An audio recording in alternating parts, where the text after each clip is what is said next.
Ota-onalar yoshi katta keksa bo'lgandan keyin uni yedirib, ichirib, kiyintirish, qarash yaxshi, bu to'g'ri. Lekin shu bilan bir qatorda ularning sog'ligiga e'tibor berish ham farzandning vazifasi.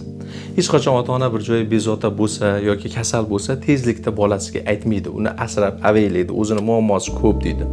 To kasallik rivojlanib yiqilib qolmaguncha indamaydi.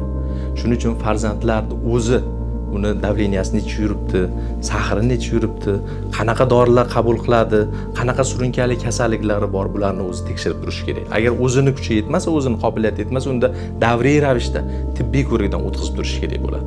Mana menga og'ir ahvolda bemorlar keladi, bemorlar farzandlari aytadi: "Doktor, qanaqa sharoit bo'lsa qilamiz, nech pul ketsa ketsin, qanaqa dorilar bo'lsa olib kelib beramiz, lekin ota-onamizni hayotini saqlab qoling" deb ko'p aytadi. Shunda xo'p, men so'rayman: davleniyasi necha edi kecha, qanaqa kasalligi bor, qanaqa dorilar ichib turardi, sahri necha edi desa, afsuski hech qanday javob yo'q.